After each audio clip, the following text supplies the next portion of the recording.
যে মানুষ, আমি দেহের বিদ্যা নিয়ে আসি না, আমি তো জীবনের বিদ্যা নিয়ে আসছি। দেহেরটার জন্য তো অনেক মানুষ পাওয়া যাবে যারা সারা দিন ভাববে।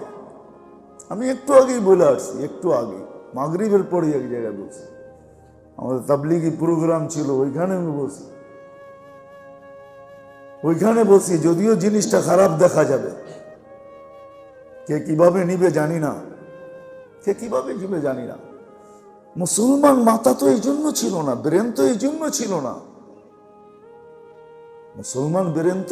ছিল না, আমাদের এক বুজুর্গের কথা বলছিলাম, আল্লাহওয়ালার কথা, অনেকে চিনবেন যারা তাবলিগ জগতে ছিলেন, ওমর পালমপুরি রহমতুল্লাহ আলাইহির কথা ছিল যে মুসলিম ব্রেন তো আল্লাহ এই জন্য পয়দা করে নেয় যে সে পেশাব পায়খানা পরীক্ষা করবে, এটার জন্য তৈরি করেন না আল্লাহ।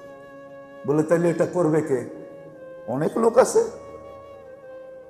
আচ্ছা, আপনি যে করেন, আমাদের দেশের মানুষ আমাদের রিপোর্টের উপরে বেশি আস্থা রাখে না অন্য দেশের রিপোর্টের উপরে বেশি আস্থা রাখে? হ্যাঁ, মনে হয় বুঝাইতে পারি না। অন্য দেশের, ঠিক না? নাইলে কেন ভিসা নিয়ে পাশের দেশে চলে যায়? তাহলে বোঝা গেল আপনি রিপোর্ট দিলেও কি হবে, আপনার এই ব্রেন এই কাজের জন্য ছিল না, এই জন্য আস্থাও কম। যার ব্রেন এই কাজের জন্য, ওর উপরে আস্থা বেশি। সত্য এটি, যোগ বিয়োগ এটাই মিলে। আপনার আমার ব্রেন এই জন্য ছিল না, এই জন্য ভাবা উচিত যে আমার দেহটায় যদি এরকম থাকতে পারে, তাহলে আমার এই ছোট জীবনটাই কি থাকবে না? এই জন্যই মুহাম্মদুর রাসূলুল্লাহ সাল্লাল্লাহু আলাইহি ওয়াসাল্লাম এই মাসে আসছে, যেটাকে সিরাত বলে, আল্লাহ রাসূলের সিরাত, মিলাদ না। মিলাদ তো ভিন্ন জিনিস, সিরাত কেন আসছে না? মানুষের জীবনটা কোন জিনিসটা কতটুকু বেশি হবে, কতটুকু নিচে আসবে, এর নিচে আসলে তার কি ক্ষতি হবে, এর উপরে উঠলে কি ক্ষতি হবে, এটা দেখানোর জন্যই, জীবনেরটা দেখানোর জন্য আসছেন, দেহেরটা না। দেহের জন্য তো লোক আছে, আল্লাহ বিদ্যা দিয়া দিছেন, দেহ নিয়ে যারা গবেষণা করবে, আল্লাহ রসুল বলছে আমি দেহ নিয়ে গবেষণা করবো না। তারপরও যে কিছু বলেন না এমন না, মূল তন্ত্রটাই বলে দিছেন, যেটাকে আমরা বিশ্লেষণ করতে করতে করতে করতে করতে ডাক্তারি বিদ্যা ওইখান থেকে আবিষ্কার হয়েছে। যদি বিশ্বাস না হয় পড়ে দেখেন, ইতিহাস পড়েন। মদিনা মুনাওয়ারায় ক্লিনিক খোলা হয়েছে, মদিনা মুনাওয়ারায় সাহাবাদের জামানায়। ইরানের মতো, পারস্যের মতো দেশের সবচেয়ে বড় হেকিম আর ডাক্তার ক্লিনিক খুলছে। ভাবছে নতুন একটা রাষ্ট্র হয়েছে, মুসলমান দিন দিন প্রচার প্রসার হইতেছে, আমার মার্কেট ভালো হবে। তো ক্লিনিক খোলার পরে অপেক্ষা, একদিন, 2 দিন, সপ্তাহ, মাস, একজন রুগীও আসে না। তো জিজ্ঞাসা করছে, ভাই রুগী না আসার কারণটা কি, কেন রুগী আসে না? তো বলছে আমরা বলতে পারবো না রুগী কেন আসে না। বলছে আচ্ছা বলো তো, তোমাদের পানাহারের তথ্যটা কি, নিয়মটা কি, তোমাদেরকে তোমাদের রসুল সাল্লাল্লাহু আলাইহি ওয়াসাল্লাম কি বলে গেছে? তো বলছে আমাদের রসুল সাল্লাল্লাহু আলাইহি ওয়াসাল্লাম আমাদেরকে বলছেন, লা তাকুল হাত্তা তাজু, যতক্ষণ পর্যন্ত প্রচন্ড খিদা না লাগে খাও না, খিদা না লাগলে খাও না, খিদা না লাগলে খাও না। আমরা তো সামনে পাইলে খাইতেই থাকি, ঠিক না? খিদা আর সিদা এটা দেখা লাভ আছে নাকি? খিদা না লাগলে খাও না। ওয়াইদা আকালতা ফালা তাশবা, যখন খাও তখন পেট গুড়া খাও না, পেট খালি রেখে খাও। পেট বলছে এখানেই শেষ? বলছে না না না না, আরো একটা তথ্য আছে। বলছে পেটকে 3 ভাগ করো, 1 ভাগ আগেই পানি দিয়ে ভরানো, আগেই পানি দিয়া ভরানো। আমাদের ভিতরে ভুল প্রচলন হলো খাওয়ার মধ্যে মধ্যে পানি খাওয়া, ভুল প্রচলন, এটা ভুল জিনিস। 3 ভাগের 1 ভাগ আগেই পানি দিয়া ভরো, আর 1 ভাগ খাওয়া দিয়া 1 ভাগ খালি রাখো। তো সে বলতেছে ফালা মা তারাকালি শাইআ, ওয়াল্লাহি মা তারাকা লি শাইআ। আমি বড় ডাক্তার হইতে পারি, কিন্তু আমার জন্য কিছু রাখা যায় না যে এখানে ক্লিনিক চলবে। গোটাও ক্লিনিক গোটা ইরানের ডাক্তার ইরানে চলে গেছে। এটা ছিল মূলনীতি শিখাইছেন আল্লাহ। এমন না যে শিখান না, ডাক্তারের মূলনীতি শিখাইছে। হ্যাঁ, এই জন্যই কিতাবে গেলে পাবেন, এটাকে আমরা বলি বকরাত, আপনারা বলেন সক্রাটিস।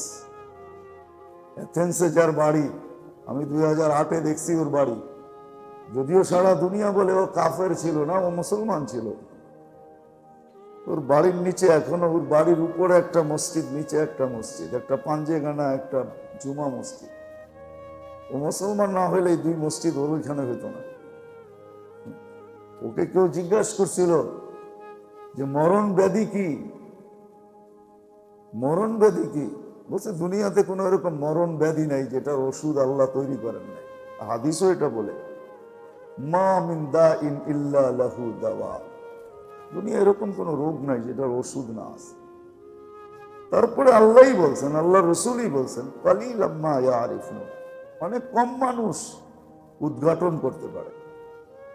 তো সেও বলছে এরকম কোন রোগ নাই যেটা ওষুধ না আছে। তারপরে বলছে মগর वो मरज जिसको आसा समझे कहे जो तबीब उसको हसिया समझे दवा और परहेज से जी चुड़ाए यूं ही रफ्ता रफ्ता मरज को बढ़ाए। हाँ, ওইটাই মরণ ব্যাধি। ডাক্তার যেটাকে বলে ওটাকে কর্ণপাতী করে না, যা বাঁচতে বলে ওটার থেকে বাঁচে না, যা করতে বলে ওটার থেকে করে না। দাওয়ার ডাক্তারের কথায় কর্ণপাতই করে না, বলে সেই তার এই কর্মের কারণে রোগ বাড়াইতে থাকে, আস্তে আস্তে একদিন যে মৃত্যুর কোলে ঢেলা পড়ে। সত্য এটাই। আল্লাহ রসুল সাল্লাল্লাহু আলাইহি ওয়াসাল্লাম আসছিলেন এই জন্যই, শরীর নিয়ে আলোচনা না, জীবনটা নিয়ে আলোচনা। যে শরীরটার ভিতরে যেমন একটু আগে আমি দেখাইলাম পাট আছে, ঠিক আমাদের জীবনটার ভিতরেও আছে। কতটুকু করণীয়, এটা আমাদের ভাষায় বলে তাহলিয়া, আমাদের আরবি ভাষায়। কিছু জিনিস জীবনে আনতে হয়, কিছু জিনিসকে জীবন থেকে বিদায় দিতে হয়,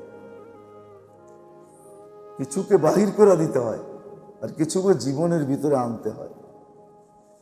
তাইলে জীবনের ভিতরে ব্যালেন্স আসে, সমাজ সুন্দর হয়, জীবন সুন্দর হয়। উদাহরণ দেওয়া যাবে, কিন্তু রাগ হয়ে যাবেন কিনা জানি না। উদাহরণ দেওয়া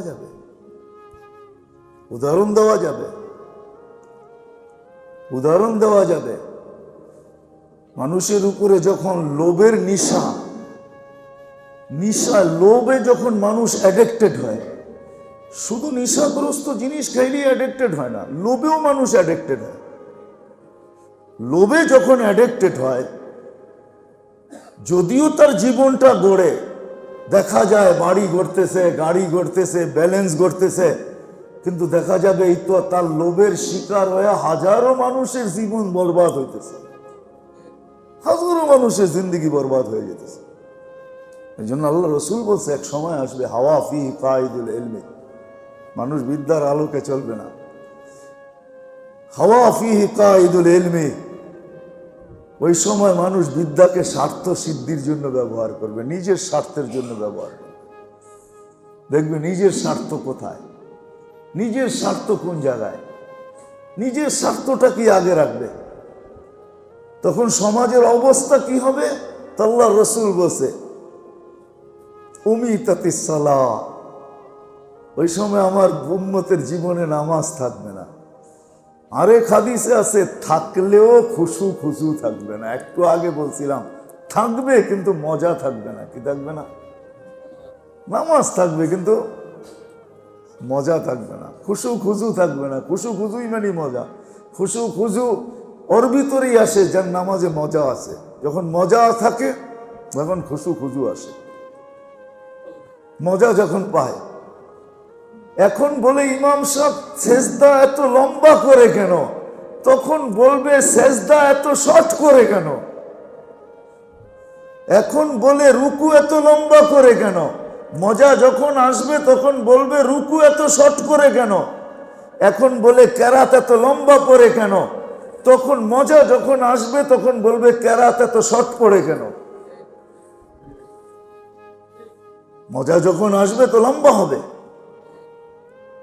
মজা আসবে, সেজদায় পড়ে আর উঠতে চাবে না, উঠতে চাবে না, বরং এটাই বলবে হায় এই সেজদাই যদি শেষ হয়ে যেত, এই সেজদাই যদি জানটা দিয়া দিতে পারতাম তাহলে মনে হয় ধন্য হইতাম। তখন মজা আসবে। আজকে মজা নাই, খুশু খুশু নাই। আল্লাহ রাসূল বলছে নামাজ চলে যাবে উম্মতের জীবন থেকে, নামাজ চলে যাবে, অথবা নামাজই থাকবে, মজা থাকবে না, খুশু খুশু থাকবে না। কবিলাতির রসা, ঘুষ রীতিতে নীতিতে রূপান্তরিত হবে।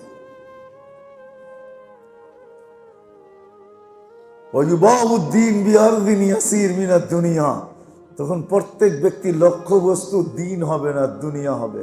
শুধু দুনিয়া, দিনের কথা শুনতেও অ্যালার্জি হবে। রাগ হয় না কিন্তু আমার উপরে, আল্লাহ রসুল বলছে, এই জন্য বলতেছে দিনের কথাটা শোনাও অ্যালার্জি হবে, দিনের কথা শুনতে পারবে না। যেমন কিছু আয়াত আছে না, জিন ধরা রুগীর কাছে পড়া যায় না, পড়লেই ও চেতা ওঠে, অ্যালার্জি, অ্যালার্জি হবে। আল্লাহ রসুল বলছে। সাহাবা জিজ্ঞেস করছে এরকম সময় আমরা পেলে কি করবো? কান্না যাও আন্না যাও সুম্মান না যাও। তখন যে নাজাতের রাস্তা আমি বলে দিয়া গেলাম, ওইখানে যে লুকায়া থেকে, ওই নাজাতের রাস্তায় যায় বসা থেকে লুকায়া যায়। আল্লাহর রসুল এই মাসে আসছেন মেরে দোস্ত আমাদের জীবনটাকে নিয়ে আলোচনা করার জন্য। জীবনে কি থাকবে কি থাকবে না, থাকলেও কতটুক দরকার, নিচের মাত্রা কত, উপরের মাত্রা কত, এটা দেখানোর জন্য আসছেন। এই জন্য আমি ডাক্তারি বিদ্যা দিয়ে বুঝাইতে চেলাম, যদি আল্লাহ করে বুঝে আসে সহজে, থাকার দরকার, এটাই বুঝাইতে আসছেন আল্লাহ রসুল। এটা কি কোরআনের ভাষায় বলে তাখলিয়া আর তাহলিয়া। কিছু ভিতরে আনতে হবে, কিছু ভিতর থেকে বাহির করে দিতে হবে। যদি দেই তখনই দেখা যাবে যা আনার তা আনলাম, যা বাহির করার তা বাহির করে দিলাম। তখন দেখা যাবে ওই যে বললাম না প্রথমেই, আমার সব কিছু নেয়ামতে নেয়ামত, আজকে আমি পরিতৃপ্ত না, ওই সময় আমি পরিতৃপ্ত হব। সব নেয়ামতের ভিতরে মজা ভরা থাকবে, মজা আর মজা, মজা আর মজা। রাগ হয় না কিন্তু, যদি সন্তান মজার জিনিসই হইতো তাহলে কেন বলে যে দুইয়ের বেশি নিবেন না, মায়ের স্বাস্থ্য ভাঙবেন না। এক সন্তানের জননী বুদ্ধিমতী রমণী কেন আসছে? সন্তানে মজা নেই। এক সময় তো ছিল সন্তান যত হবে তত মজা, ঠিক না? তোমার আছে ধন, আমার আছে জন, এই প্রবাদ বাক্য আছে না নাই? আমরা ছোটবেলা দেখছি গ্রামে বলতো ওদের সাথে লাইগো না, ওরা কিন্তু 8 ভাই। কি আমরা তো গ্রাম থেকেই শহরে আসছি, হ্যাঁ ওরা কিন্তু 8 ভাই, লাইগো না। বাপ চাচা মিলা কিন্তু 14 জন, 20 জন, লাইগো না। এক সময় জনের ভিতরে যাদের কাছে দন ছিল ওরা জন চাইতো, জন, জন বোঝেন? মানুষ বাড়ো, সন্তান বাড়ো। কারণ আমার এখন কি বলে, দন হোক জন না হোক, সন্তান না হোক। বোঝা গেল সন্তান এখন আর নেয়ামত মনে করে না, এটা একটা আযাব মনে করে, আযাব। এই জন্য বেশি সন্তান নিতে চায় না। অথচ আল্লাহ রসুল বলছে বেশি সন্তান নাও, ইন্নী উকাসিরু বিকুমুল উমাম, কিয়ামতের দিন আমার উম্মতের সংখ্যা বাড়বে, আমার মাথা বড় উঁচা থাকবে। আল্লাহ নিজে বলতেছে লা তাকতুলু আওলাদাকুম খাশিয়াতা ইমলাক, লালন পালনের ভয়ে সন্তান কম নিও না, বরং ওদেরকেও আমি পালবো, ওদের কারণে তোমাকেও পালবো। নাহনু নারযুকুহুম ওয়া ইয়্যাকুম। জিজ্ঞেস করেন হাফেজগণকে, কোরআনের ভিতরে লেখা আছে নাহনু নারযুকুহুম ওয়া ইয়্যাকুম। আমরা ওদেরকেও পালবো, তোমাদের, ওদের কারণে তোমাদেরকে পালবো, ওদের কারণে তোমাদেরকে পালবো। এখন আরেকটা উদাহরণ দিই, রাগ হয়েন না কিন্তু, রাগ হয়ে যাবেন। আপনার সন্তান একটা, পাহাড় পরিমাণ টাকা আছে, কিন্তু আপনি টাকা দিয়া ভোগ করতে পারতেছেন না, তাইলে কি আপনার টাকা থাকা না থাকা সমান হলো কি হলো না? কি মনে হয় বুঝাইতে পারলাম না? দেখাই দিব চোখে আঙ্গুল দিয়া? রাগ হয়ে যাবেন? দেখাই। সন্তান অল্প, টাকারও পাহাড় আছে। আপনি বলবেন আমাকে এক সন্তানই তো আল্লাহ এত কিছু দিছে, ঠিক না? কিন্তু আপনি ভোগ করতে পারতেছেন না। মিষ্টির দোকানের সামনে দিয়ে যান বটে, বড় আকর্ষিত মিষ্টি বটে, এক এক এলাকার মিষ্টি এক এক রকম তো হয় না, অনেক নাম আছে, ঠিক না? আমাদের টাঙ্গাইলে একরকম, ঠিক না? রাজবাড়িতে রাজভোগ আরেক রকম, ময়মনসিংহে যাবেন বালিশ আরেক রকম। বালিশ চিনেন নাকি? ময়মনসিংহের একটা মিষ্টি আছে বালিশ মিষ্টি, বালিশের মতো লম্বা হয়, 1 কেজি 1.5 কেজি ওজন হয়। কিন্তু আপনাকে ডাক্তার কি বলছে? খাবেন তো দূরের কথা, মিষ্টির দোকানের দিকেও তাকাবেন না, হইতে পারে চোখের রশি দিয়ে আপনার ভিতরে, চোখের আলোতে দৃষ্টিতে মিঠা আপনার ভিতরে ঢুকবে, ডায়াবেটিস বাড়বে। প্রমাণ আল্লাহ দিল না? দিল না? আল্লাহর প্রমাণ। আল্লাহকে চিনেন না, আল্লাহ এটাই বলছে, আমার লোকে চালবাজি খেলো না। অমাকার ওয়ামাকার আল্লাহ আল্লাহু খায়রুল মাকিরিন। আল্লাহ বলে হারবে তুমি, জিতবে না, আমি জিততে দিব না কাউকে। সত্য এটাই, আল্লাহ কাউকে জিততে দেয় না। যাক, এটা আলাদা আলোচ্য বিষয়। আল্লাহ রসুল বলছেন একদিন আসে হাওয়া ফিহি মাত উমিতাতিস সালাহ কুবিলাতির রাশা ওয়া ইউবাউদ্দিন বিআরদিন ইয়াসির মিনাদ দুনিয়া। এই জন্যই আল্লাহ রসুল এই মাসে আসছেন, এই মাসে আসছেন। এই দেহের বিদ্যা নিয়ে আসেন নাই, হ্যাঁ দেহের বিদ্যাও নিয়ে আসছেন, কিন্তু ওগুলা সবার জন্য না। সবাই ওটাকে বিশ্লেষণ করে বাইর করতে পারবে না। আমি তো একটা দেখাইলাম, এরকম 100 দেখানো যায়। আল্লাহ দেহ, আল্লাহর রসুল দেহ নিয়েও বলছেন। যদি না বলতেন তো এই হাদিস কোনোদিন আসতো না। হাদিসে আছে অর্ধেক রৌদ্রে অর্ধেক ছায়ায় দাঁড়াবে না। তো বলছি ইয়া রাসূলুল্লাহ, দাঁড়ালে কি হবে? তোমার জীবনের কোনো না কোনো পর্বে তুমি প্যারালাইসিস হইতে পারো। ডাক্তাররাও দেখছে প্যারালাইসিস হইতে পারে। অর্ধেক হইলে পুরা ছায়া, হইলে পুরা রোদ্রে। আল্লাহ রসুলের খাওয়ার লিস্ট আছে। আমি 1 জায়গায় না 10 জায়গায় দেখাইছি, বড় বড় ডাক্তারদেরকে দেখাইছি। ফাঁসি দিয়ে বসে মুফতি সাহেব, এটা মানতে পারলে তার কোনো রোগ হবেই না। কিন্তু আমাদের তো মানা সম্ভব, এটা মানতে পারলে মৌত ছাড়া কোনো রোগ হবে না। আমি অনেক জায়গায় দেখছি, আমার কাছে পুরো লিস্টই আছে আল্লাহ রসুলের। আমিও মানতে পারতেছি না, সারাদিন বাইরে বাইরে থাকি, কোত্থেকে মানবো? আল্লাহ রসুল দেখাইছেন, কিন্তু এটা কম দেখাইছেন, কিন্তু দেখাইছেন আমাদের জিন্দিগি, জিন্দিগিতে কি থাকতে হবে কি থাকতে হবে না। সিরাত এটার নামে, এটার জন্যই সিরাত ছিল। এটা নিয়ে আল্লাহ রসুল সাল্লাল্লাহু আলাইহি ওয়াসাল্লাম আসছে। মুসলমানের উচিত ছিল এটা শিখা।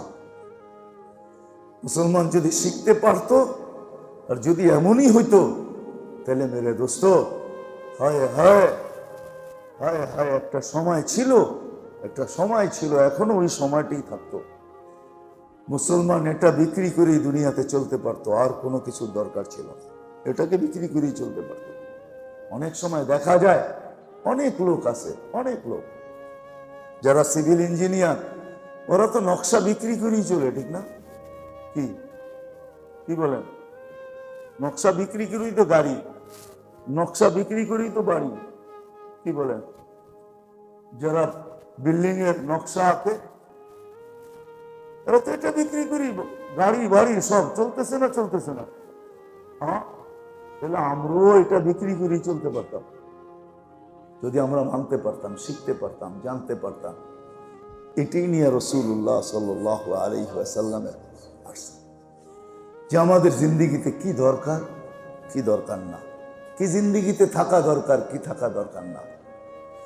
আজকে মানেন না আর না মানেন, না মানার কারণে আমার কথা প্রথম থেকে এই পর্যন্ত যদি আসেন তাহলে সবাই মানতে রাজি হবে যে আসলে সত্য। একটু যদি বিবেক দিয়া ভাবি, আল্লাহ রসুল সাল্লাল্লাহু আলাইহি ওয়াসাল্লাম এই মাসে এই জন্যই আসছে, সিরত নিয়ে আসছেন, আদর্শ নিয়ে আসছেন। একটা জিনিসও নেই যেটা না শিখাইছেন জিন্দেগির। চুল কাটা থেকে নিয়ে বাথরুম পর্যন্ত, নখ কাটা পর্যন্ত শিখাইছেন, নখ কাটা পর্যন্ত শিখাইছেন, চুল কাটা পর্যন্ত শিখাইছেন, বাথরুম পর্যন্ত শিখাইছেন, ঘুমানো পর্যন্ত শিখাইছেন, সব কিছু শিখাইছেন। এরকম একটা জিনিস নাই যেটা শিখান নাই। এই জন্যই শিখাইছেন যে নেয়ামত গুলা যেন আরো নেয়ামতে ভরা উঠল। আজকে যেরকম নেয়ামত থাকা সত্ত্বেও মনে হয় কোনো নেয়ামত নাই, তখন নেয়ামত গুলা আরো নেয়ামতে ভরা উঠবে। আর শুধু দুনিয়া না, দুনিয়ার জীবনটাই না, সাহাবায়ে কেরামের জিন্দেগি সত্যি। উমর রাদিয়াল্লাহু তাআলা আনহু কসম খায় বলছেন, কসম। কাহিনী অনেক লম্বা, সময় অনেক লম্বা চলে যাবে। বাইতুল মুকাদ্দাসের যখন চাবি দিতে ছিল না, স্বাধীন হয়ে যাওয়ার পরেও ইহুদিরা বলছে চাবি দেওয়া যাবে না, চাবি দিতে হলে আমিরুল মুমিনিনকে আসতে হবে, তোমাদের রাজাকে আসতে হবে। কেননা আমাদের কিতাবে ওনার হাতে ছাড়া কারো হাতে চাবি দেওয়া লেখা নেই, আমরা ওনার হাতেই চাবি দিব। আবার দিব, আমাদের কিতাবে ওনার পুরা জিনিসটা লেখা আছে, ওনার রূপরেখা লেখা আছে, যেটাকে আরবি ভাষায় হুলিয়া বলে। আমরা মিলায়া দেখব যে ঠিক আছে কিনা, তারপরে দিব, এর আগে দিব না। চিঠি পাঠাইছেন আমর ইবনুল আস রাদিয়াল্লাহু তাআলা আনহু, না আবু উবাইদা রাদিয়াল্লাহু তাআলা আনহু চিঠি পাঠাইছেন। তো উনি আসতে শুরু করছেন, আসছেন কেন? ওই যুগে সম্রাট লোকেরা সব শামে বাস করত, বাইতুল মুকাদ্দাস শামের ভিতরে ছিল। এখন যেরকম সম্ভ্রান্ত লোকেরা হয়তো ইংল্যান্ডে বাস করে, নাইলে নিউ ইয়র্কে বাস করে, ঠিক না? এক একটা জায়গায় থাকে না, আমাদের গুলশানে বাস করে, বনানীতে বাস করে, বাড়িদারায় বাস করে, এরকম সারা দুনিয়ার সম্ভ্রান্তরা ওইখানে বাস করতেন। জান্নাত তো আপনি সামে, এই জন্য বুঝবেন না। হয়তো আপনারা মিডিয়ার সাম জানেন, চোখে দেখার সাম জানেন না। মাঝে মাঝে ঘুরতে যান, ভালো লাগবে। আল্লাহ নিয়ে গেছে আমাকে, এই জন্য ঘুরে বলতেছি। চোখে দেখার সাম অন্য জিনিস, মিডিয়ার সাম অন্য জিনিস। যে আল্লাহ কি বানায় রাখছে দেশটাকে, সমস্ত নবীদের জন্মভূমি যেটা, 4 জন নবী ছাড়া সব নবী সামনে আছে, অধিকাংশ নবীরা ওইখানে শাহিদ আছে। আল্লাহ অনেককে দেখার সুযোগ হয়েছে, অনেককে দেখছি। চিহ্নগুলা এখনো, ঐতিহ্যগুলো এখনো রাখা আছে। ঘোরার সুযোগ হয়েছে, দেখার সুযোগ হয়েছে। জানি না ওইখান থেকে বরকত নিতে পারছি কিনা পারি না এটা বলতে পারবো না, কিন্তু দেখার সুযোগ হয়েছে, বসার সুযোগ হয়েছে। বরকত কি আসছে এটা আল্লাহই জানে। তুমি যেদিন পড়ছেন ওইখানে শামের সীমান্তে, ওইদিন রাত্রে ছিল বৃষ্টি, প্রচন্ড বৃষ্টি। উনি সকালবেলা শামে ঢুকবেন, তো আবু উবাইদা রাদিয়াল্লাহু তাআলা আনহু সম্ভ্রান্ত লোকের পোশাক কিনা সীমান্তে আসছেন। তো আয়েশা দেখতেছেন, ওই কাহিনী প্রসিদ্ধ যে গোলাম উপরে বসা, উনি রশি টানতেছেন,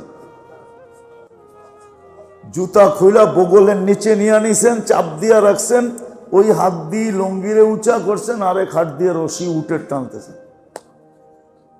তাবু সেনাপতি আয়েশা বলতেছে, আমিরুল মুমিনিন সায়াখরুজু আলাইকা শুরাফা উশ শাম, আমি একটু আগে চলে আসছি, সম্ভ্রান্ত ব্যক্তিরা কিন্তু পিছে আসতেছে। ফালা ইউহসিনুকা আইয়ারা আলা হাদাল হাল, এই অবস্থায় আপনাকে দেখলে কেউ পছন্দ করবে না। তো সিংহ তো সিংহই হয়, ঠিক না?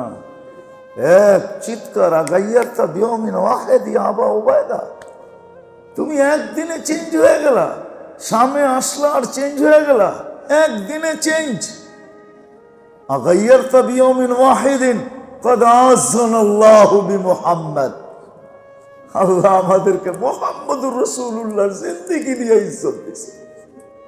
কেরিয়ার দিয়ে ইজ্জত দিছে, তার সিরত দিয়ে আল্লাহ আমাদেরকে ইজ্জত দিছে। নাহলে আমরা হায় হায় যারা একটা টুকরার জন্য লড়তাম, আজকে বাইতুল মুকাদ্দাসের চাবি আমাদের জন্য অপেক্ষা করতেছে। মুহাম্মদুর রাসূলুল্লাহ দিয়ে আল্লাহ আমাদেরকে ইজ্জত দিছে।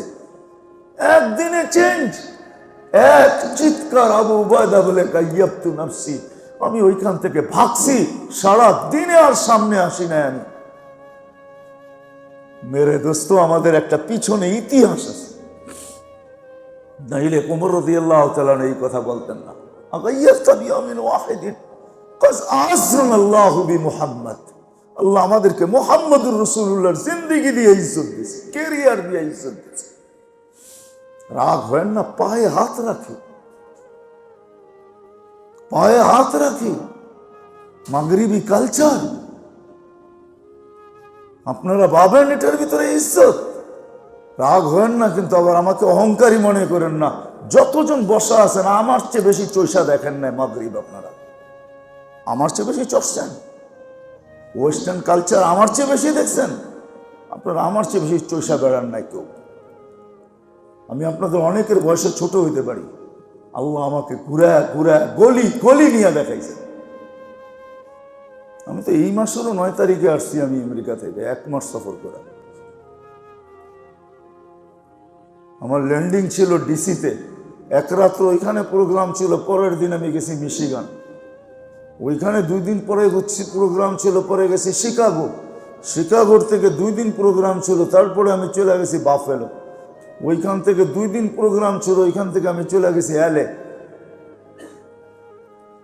ওইখানে 1 দিন প্রোগ্রাম ছিল, তারপরে চলে গেছি আমি ক্যালিফোর্নিয়ার আরেক জায়গায়, ওইখানে 2 দিন প্রোগ্রাম ছিল, আবার আসছি আমি নিউ জার্সিতে, ওইখান থেকে প্রোগ্রাম 2 দিন ছিল, তারপরে চলে গেছি আবার আমি কি বলে ফ্লোরিডা শেষ মাথায়, ওইখানে 3 দিন প্রোগ্রাম ছিল, আবার চলে আসছি নিউ ইয়র্কে, আটলান্টিকের পাড়ে, প্রশান্ত থেকে নিয়ে আটলান্টিক পর্যন্ত। আমাকে বুঝাইতে হবে না,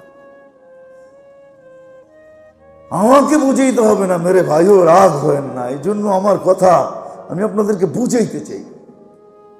যদিও আজকে আমার প্রোগ্রাম ছিল না, এখানে ছিল না, কারণ আমি নিজে ইচ্ছেই প্রোগ্রাম নিছি আজকে, কেন শুক্রবার এলান হয় নাই, মনে হয় মসজিদ আলারও চায় না, এলাকার মানুষও চায় না, আমি জোর করে নিছি আজকে প্রোগ্রাম, কেন আমি আমার দায়িত্ব মনে করে নিছি যে কিয়ামতের দিন যেন আপনারা আমার গলায় রশি না দিতে পারেন যে আমাদেরকে তুমি বুঝাও না।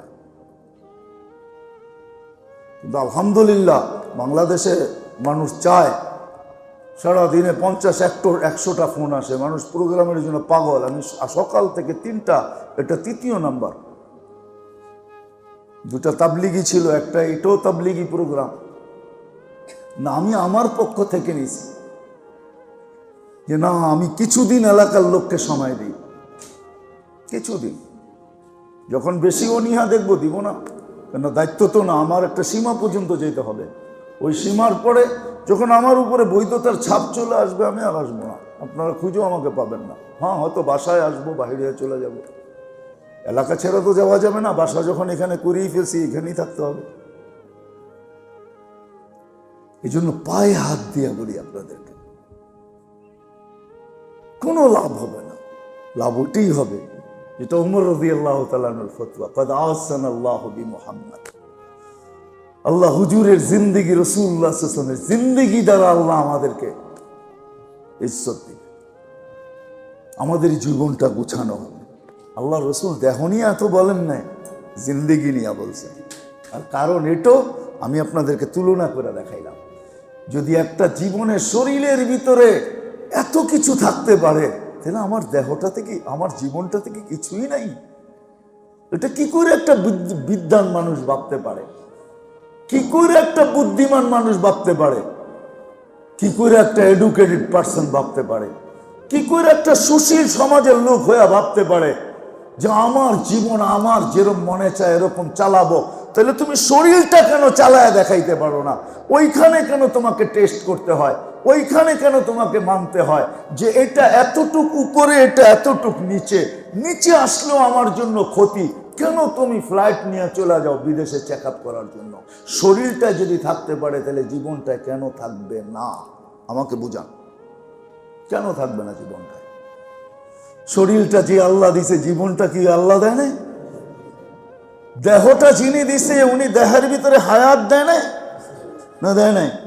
না হায়াত আপনার অর্জন, আমার অর্জন? হায়াত আপনার আমার অর্জনই যদি হইতো তাহলে মানুষ মরে কেন? তাইলে শুধু কানতে কানতে লাইফ সাপোর্টের বিল দিয়া কেন চলে আসেন? ওইখানে দাঁড়ায় বলেন নাম তো লাইফ সাপোর্ট, লাইফ দিতে পারিস না, আবার বিল কিসের? বলেন না কেন? স্লোগান কেন দেন না? প্রতিবাদ কেন করেন না? যেটার নাম তো লাইফ সাপোর্ট। এইখানে লাইফ দিতে পারলি না, মরে গেল আমার মা, মরে গেল আমার বাবা, তুই বিল চাইতেছিস? আগে বাচ্চায়া দে, তারপরে বিল 10 গুণ দিব। মেশিনের নাম তো লাইফ সাপোর্ট। মেরে দোস্ত, এই জন্য পায়ে হাত রেখা বলি, আসেন আল্লাহ রসুলের জিন্দিগি শিখেন। রবিউল আউয়াল মাসে আহাত করেন, আল্লাহ রসুলের জিন্দিগি শিখেন। শিখবেন তো? হ্যাঁ, জিন্দিগি শিখেন, আল্লাহ রসুলের জিন্দিগি শিখেন, জীবন আদর্শ শিখেন, প্রত্যেক ক্ষেত্রেরটা শিখেন। আল্লাহর রসুল এটা দুনিয়ার জন্য, আখেরাতের জন্য আল্লাহ রসুল একটা ঘোষণা দিয়েছেন। সর্বশেষ কথা, আল্লাহ রসুল বলছে একটা সময় আসবে, একটা সময় আসবে, আসবে আমার সুন্নত ঘৃণিত হবে, অবহেলিত হবে, দীক্ষিত হবে, লাঞ্ছিত হবে। আমি একমাত্র হব, আমার সুন্নতি একমাত্র হবে, যেটা ঘৃণার পাত্র হবে, লাঞ্ছনার পাত্র হবে, অবহেলিত হবে, দীক্ষিত হবে। একটা সময় আসবে, যেরকম আজকের সময়টা অনেক, আজকে আমরা পছন্দ করি না, সুন্নত পছন্দ করি না, ঠিক না? মা বাবাও ছেলে দিনদার হওয়া পছন্দ করে না। মা বাবাও বলে, আরে বেটা এটা কি বয়স হইল দাড়ি রাখার? এটা কি বয়স হইল সুফি হওয়া? এটা কি বয়স হইল দিনদার হওয়া?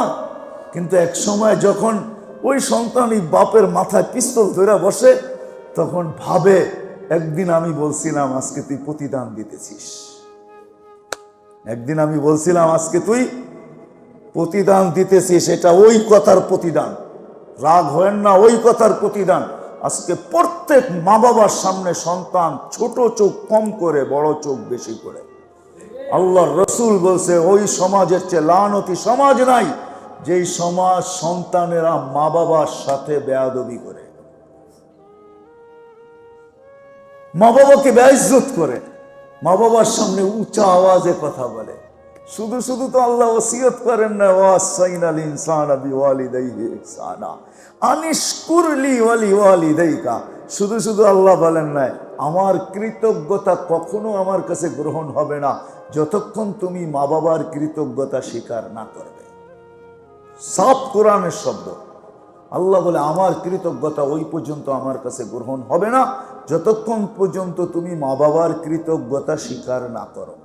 আর আজ কোনো সন্তানই মা বাবার কৃতজ্ঞতা শিখে না, যে কৃতজ্ঞতা মা বাবার কি, কি মা বাবার কৃতজ্ঞতা। কৃতজ্ঞতা দেখাইছে বাইজিদ বোস্তামি, এই জন্য এক বল ছক্কা বাইজিদ বোস্তামি রহমতুল্লাহ দেখাইছে। মা পানি চাইছে, চায় ঘুমায় গেছে, পানি নিয়ে দাঁড়ায় আছে। আরে বেটা ডাকিস না কেন? জানে উনি যে এখন ঘুম পিপাসা অত জ্বালাবে না, যদি কাঁচা ঘুম ভেঙা যায় তো যত জ্বালাবে, পিপাসা অত জ্বালাবে না। কাঁচা ঘুম ভেঙে গেলে যতটুকু জ্বালাবে পিপাসা এতটুকু জ্বালাবে না। হতে পারে মার ঘুম নাও আসতে পারে, আমি অপেক্ষা করি পানি নিয়ে। করতে করতে করতে সকাল হয়ে গেছে, মা ঘুমের থেকে ওটা চক্ষু খুলছে আর কি বলছে, বাচ্চা ধন এখনো মাথার কাছে, ফজর হয়ে গেল, তুমি না পানি চাইলে আর ঘুমায় গেলে, জাগাইস নাই কেন? বলছে মা এই জন্য জাগাই না, আদব তো না যে তোমাকে জাগাই, এটা তো আদব না, এটা তো শিক্ষা না। কামলিওয়ালা তো এটা শিক্ষা দেয় না, যদি দিত তো জাগায় দিতাম। মুহাম্মদুর রাসূলুল্লাহ বলছে আদব এটা, এটাই হলো মা বাবার শুকরিয়া। দাঁড়ায় থাক মাতার কাছে, বলছে পানি পনে নিব, আগে ওনাকে বইলা নেই। আগে হাত উঠে দোয়া করে নি, বাস এক দোয়া কাম। কি হয়েছে না হয় নাই? হ্যাঁ হ্যাঁ, আজকে কোনো সন্তানই জানে না মা বাবার শুকরিয়া কেমনে আদায় করতে হয়, মারা যাওয়ার পরে কেমনে আদায় করতে হয় তাও জানে না। রাগ হয় না, কিন্তু আমরা দোয়াও জানি না। নাফরমানি মা বাবার জীবিত দশায় করছেন, কবরে চলে গেছে, এখন আপনার দিলে খুব আঘাত করতেছে যে এটা আমি পাপের প্রাচিত্য করব, তো করব কি করে? হাদিসে দোয়া আছে, এই দোয়া যে পড়বে আর বক্সায়া দিবে, আল্লাহ তার মা বাবার নাফরমানির গুনাহ মাফ করে দিবে, মা বাবাকে যখন দিয়া দিবে, আছে হাদিসে। এই জন্য মেরে দোস্ত আসে রাসূলুল্লাহ সাল্লাল্লাহু আলাইহি ওয়াসাল্লাম শেষ কথা যেটা বলতেছিলাম, যে একটা সময় আসবে, ওই সময় যদি কেউ আমার একটা আদর্শকে জিন্দা করে, বা একটা আদর্শ ধৈরা গাছের ডাল ঝরা যেরকম লটকায় থাকে, জ্বলতে থাকে, এরকম জ্বলতে জ্বলতে যদি মউত পর্যন্ত পৌঁছতে পারে, তো আমার আল্লাহ আমার সাথে ওয়াদা করছেন, ফালাহু আজরু মিয়াতু শহীদ, তাকে 100 শহীদের সওয়াব দেওয়া হবে। আরেক রিওয়ায়াতে আছে ফালাহু আজরু শহীদ, তাকে শহীদকে যত বড় মর্যাদা দেওয়া হয়, তাকে এতটুকু মর্যাদা দিয়ে আখিরাতে উঠানো। এই জন্য আসেন আল্লাহ রসুলের আদর্শ শিখি, রবিউল আউয়ালের ভিতরে ওয়াদা করি, শিখি, ওলামাদের কাছ থেকে শিখি, নেটের থেকে না, ওলামাদের কাছ থেকে শিখি। 2-4-20টা চোকা চোকা শিখেন, 2-4-20টা শিখেন, বড় বড় 2-4-20টা শিখেন, শিখা এটাকে আমল করতে থাকেন, আমল করতে থাকেন। ইনশাআল্লাহ দুনিয়ায় বনুক আর না বনুক, আখিরাত বনা যাবে। আল্লাহ আমাদের সবাইকে যদি বুঝাইতে পারে থাকি, এতটুকু কথার উপরে আমল করার তৌফিক দান করেন। ওমা আলাইনা ইল্লাল বালাগ। শিখবেন তো ইনশাআল্লাহ। আলেমদের কাছে যে শিখেন, আল্লাহওয়ালাদের কাছে যে শিখেন। মেরে দোস্ত, আপনারা শিক্ষিত আমরা মানি, কিন্তু ফাওকা কুল্লি যি ইলমিন আলিম, এটাও সত্য। আপনি শিক্ষিত, কিন্তু ডাক্তারও মাঝে মাঝে ডাক্তারের কাছে যায়, ঠিক না? ইঞ্জিনিয়ারও মাঝে মাঝে ইঞ্জিনিয়ারের কাছে যায়, ঠিক না? না যায় না? সে এক লাইনের ইঞ্জিনিয়ার, আরেক লাইনের ইঞ্জিনিয়ারের শরণাপন্ন হয়। তো আপনি কেন বলেন আমরা কি কম শিক্ষিত? আমরা কেন হুজুরদের কাছে যাব? আপনি এক লাইনের শিক্ষিত, আমি আরেক লাইনের শিক্ষিত। আমার শিক্ষা মাইনা নিতে আপনার অসুবিধাটা কোথায়? দুনিয়ার তো সব জায়গায় মানতেছেন, সব জায়গায় সমীহা করতেছেন, শ্রদ্ধা করতেছেন, যেইখানে করলে আখেরাত বনবে ওইখানে করতে পারতেছেন না। এটা কারণ বুঝি, হয়তো আপনার মন আপনাকে বাধা দিতেছে, নাহলে শয়তান আপনাকে পিছের থেকে টাইনা ধরতেছে, শয়তান টাইনা ধরতেছে, নাহলে মন বাধা দিতেছে। না না না, দিন শিখার কোনো বয়স নাই, দিন শিখার কোনো বয়স নাই, দিন শিখার কোনো বয়স নাই, কোনো বয়স নাই।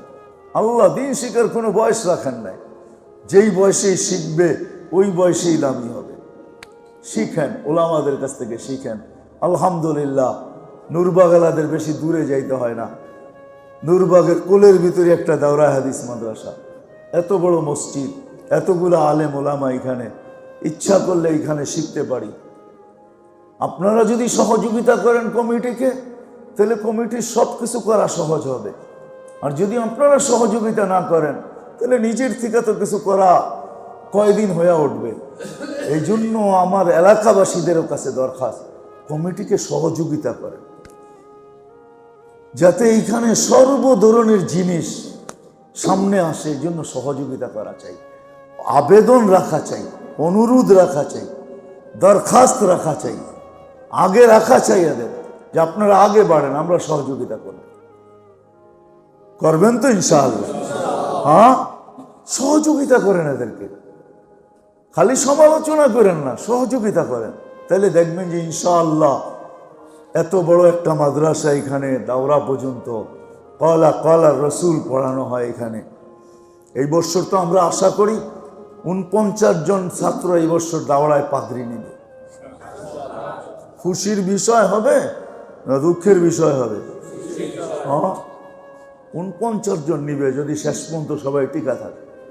এত বড় একটা জায়গা, আমরা শিখতে পারি, শিখি।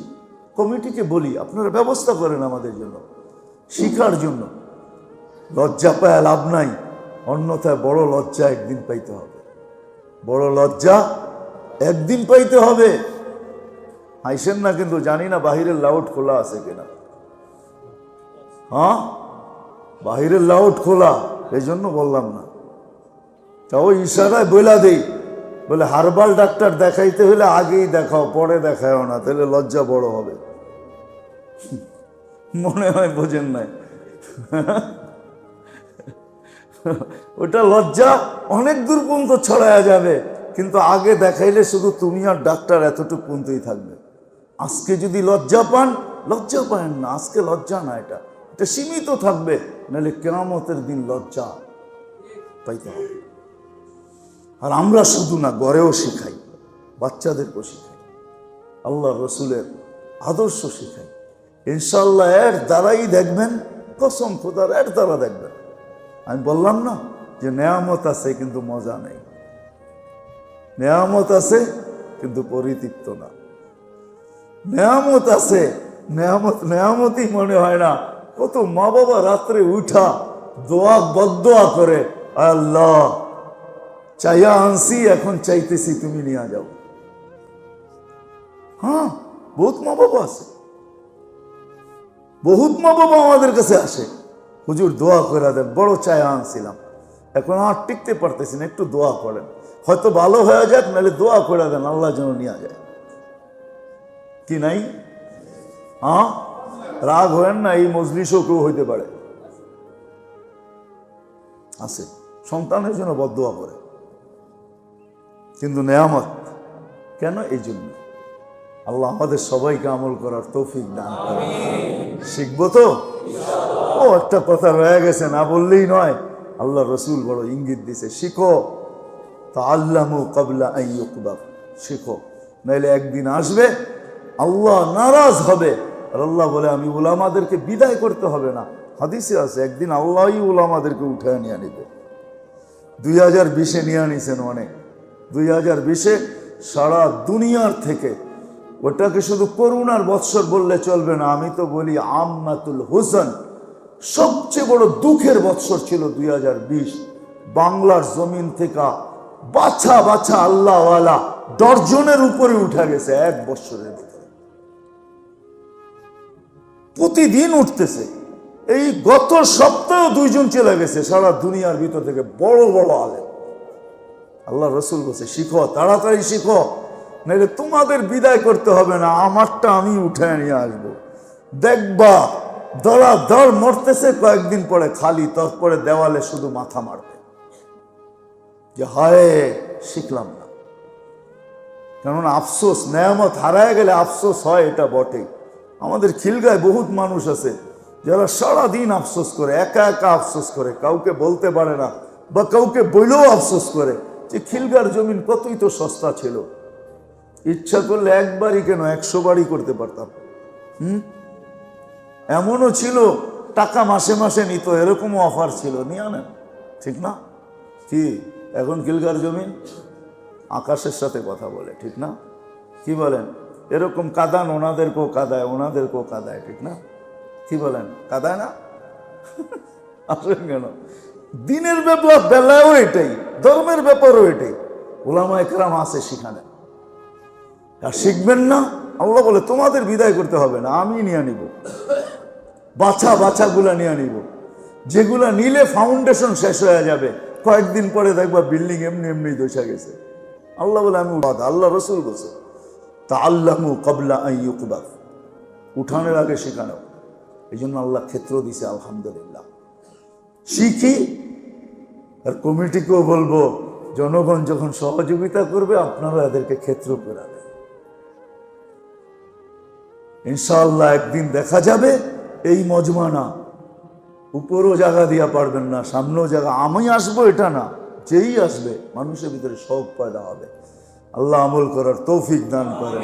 আল্লাহুম্মা লাকাল হামদ কামা ইয়ানবাগি লিজালালি ওয়াজহিক ওয়া আযীমি সুলতানিক, ইয়া জাওয়াদ ইয়া কারীম ইয়া ফাআলান লিমা ইউরিদ ইয়া হান্নান ইয়া মান্নান ইয়া আল্লাহ ইয়া আল্লাহ। সাল্লি ওয়া সাল্লিম ওয়া বারিক আলা হাবিবিকা মুহাম্মদ কামা আনতা তুহিব্বু ওয়া তারদা। মাওলায়ে করিম, আপনার হাত, আয় মাওলা, আপনার ঘরে বসে হাত উঠায়া দিছি, ওই মাসে জায়গা হইল আপনার ঘর, মাস হইল রবিউল আউয়াল, যেই মাসে আপনার হাবিব দুনিয়াতে আসছে। ওই মাস যেই মাসে আপনার হাবিব দুনিয়াতে আসছে, ওই মাস যেই মাসে দুনিয়াকে আপনি সিগন্যাল দিয়েছেন, দুনিয়াকে সতর্ক করছেন। সকালে সূর্য উঠে যেরকম রাত্রের অন্ধকারকে সতর্ক করেন, তোমার আর থাকার সুযোগ নাই। আপনার বন্ধুকে পাঠায় দুনিয়াকে সুযোগ দিছেন, আর অন্ধকার থাকার সুযোগ নাই, আলোই আলোকিত হবে। সত্য সত্য এটাই মালিক ওই মাসের ভিতরে আপনার ঘরে বসা এতগুলা লোককে নিয়া, এদের ভিতরে তোলাবাও আছে, ওলামাও আছে, সাধারণও আছে, আল্লাহ জানি না কে কে আছে। আল্লাহ মসজিদের পরিবেশে অবশ্যই ফেরেশতারা আছে, জানি না ইনসানের সাথে সাথে জিন্নাতও আছে কিনা জানি না, জানি না বাহিরে ভিতরে পুরুষের সাথে সাথে মহিলাদের হাতও আছে কিনা জানি না। আল্লাহ কে কোথায় বসে হাত তুলছে, আল্লাহ আজকে আমাদের মজলিসকে কবুল করে। আল্লাহ একদিনের মজলিস যদি কবুল হয়ে যায়,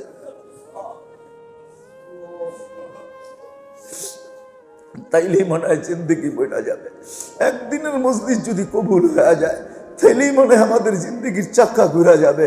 একদিনের জিন্দেগি মজলিসই যদি কবুল হয়ে যায়, তাহলে আমাদের দুনিয়া আখেরাত পাওয়া হয়ে যাবে।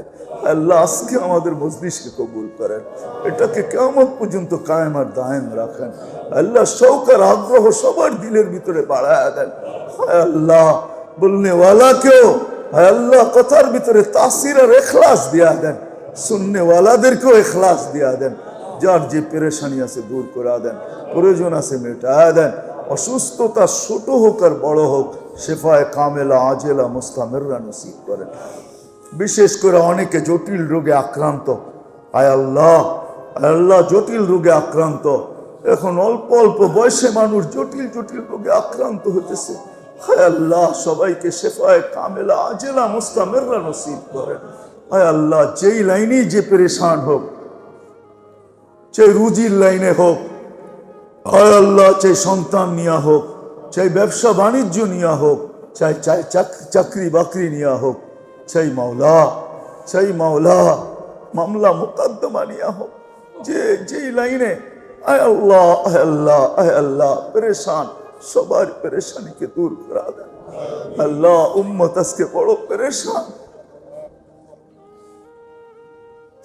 মনে হয় নবীজি থাকলে কাছে যায় বলতে পারতাম, উম্মতের হল বাহির হয়ে যেত।